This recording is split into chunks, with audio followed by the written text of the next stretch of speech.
Here's a story about Rabbi Yaakov Yosef of Polnoi, that he became a big follower of the Baal Shem Tov. Before that, he was a rabbi in the city of Polnoi. And like all the other rabbis in that time of the Baal Shem Tov, he was very, very suspicious of the whole Chassidic movement because it was something new. And although there were good reports about it, but there were also bad reports about it. But the more that he checked, he realized that the bad reports that he heard were not really that founded. They weren't as certain as the good reports that he heard. But anyway, he didn't know what.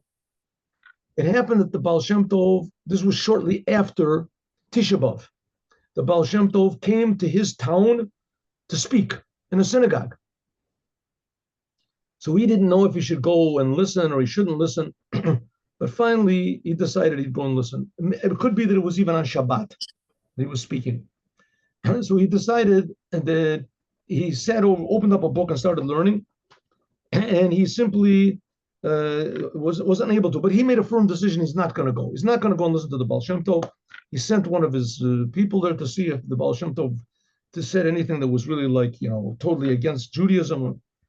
And he was going to sit and learn that night, which usually on Shabbat, he usually said in his home, and he learned.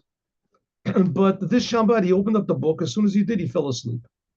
He tried a few times and fell asleep. So he decided he's going to go outside and take a little walk. It was a cool night, beginning of the winter, and the cool air will wake him up.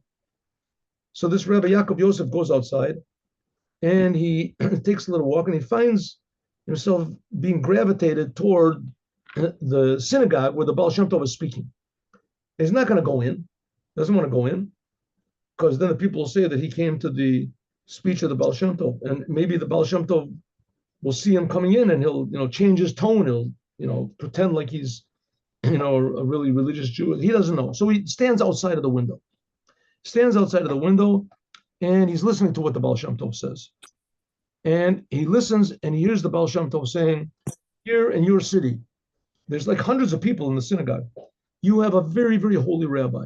If every city and Jewish community would have a rabbi like that, the whole Mashiach would come. You would have absolutely no problems. A very holy person." Said, but the fact of the matter is that this Yom Kippur, this Tisha B'Av, he had a big test, and he passed the test. So this Yaakov Yosef Polnoi is listening outside, and he suddenly remembers, what happened? Said he was in the middle of the nighttime, the prayers of Tisha B'Av. Tisha B'Av, you fast the whole day. So he was in the middle of prayers, and an old man came into the synagogue, and it looked like an old, a religious Jew. He came in, and he walked over to Rabbi Yaakov Yosef, and he said, "You look like you're really, really hungry. You look like you really are in danger. You have to eat." And so he said, "No, I'm okay." And suddenly he really felt very, very hungry, tremendously, tremendously hungry. And he felt as though he was going to die if he didn't eat anything. And the man said, "Here, take an apple. Take one bite." And he said, No, that's all right. I don't want. Leave me alone. And he felt worse and worse and worse. He felt like he was going to faint. And he said, "Come, take just one bite of the apple." So he was just about to pass out. So he said, "Okay." He took a bite of the apple, and he said, No, get away from me. I know you. You're the devil. Get out. And he spit the apple out, and he threw it away, and the man disappeared. The man disappeared with it. It was a temptation that came to tempt him. And he withstood the test. So that night, after Yom Kippur, after Tisha B'Av, he went home, had something to eat, and he went to sleep that night and had a dream. This is the Baal Shem Tov saying from the room, from the synagogue. And he had a dream. And what did he dream? He dreamt that he was walking in front of a big palace, and in front of it he saw a beautiful orchard with beautiful trees, and apple trees. And he asked the guard, there was a guard in front of this, he said, "Oh, this place is so beautiful," in his dream. this place is really beautiful. Whose place is this? And the guard said, it's yours. I said, it's mine. He says, yes, the whole orchard is yours.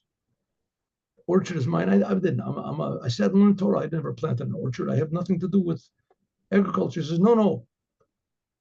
Yesterday you made a blessing on that apple right before you ate it. I said, yes. Said, well, from that blessing, all of these trees grew up. From that false blessing you made. That's the energy from that empty blessing that you made, bracha levatala, that you made a blessing on something and you didn't eat it. Put it in your mouth. You didn't eat it. It said, from that blessing came all these trees. So he said, well, what am I going to do? The Baal Shem Tov was speaking to this whole crowd. So he said, well, what should I do? So he said, you have to fast and pray. And fast and pray, and I'll come back to you. So he fasted. The first week he fasted, and he saw all the leaves fell off of the trees, the leaves and the fruits, all the trees. Then the next week, if he fasted for another week, I guess he only fasted in the daytime, whatever it is, and he prayed, and he had the same dream, and he saw that all the trees were all withered up. And the person that was standing there said to him, the only way that you'll be completely forgiven is if all of the trees get uprooted and turned upside down. That's the only way. And then he woke up, and the Baal Shem Tov said, and the only way that that's going to happen is if he becomes my follower. That's what he said to the crowd. The only way that's going to happen is if he becomes my follower. Suddenly he realized, he remembered the dream, and it was really true. Right? The dream was true. That's what he said. And from that minute on, he became a follower of the Baal Shem Tov. And that's how Rabbi Yaakov Yosef of Polnoy became a follower of the Baal Shem Tov. And he suffered tremendously because of that. Rabbi Yaakov Yosef became one of the forbidden books. You can buy it in a store. Forbidden books of the teachings of the Baal Shem Tov. But that's how he became, that the Baal Shem Tov saw his dream that he dreamt after Tisha B'Av. Have a good day with Mashiach. Now, see you all, God willing, tomorrow, 8:15. Shalom uvracha. See you tomorrow. Thank you.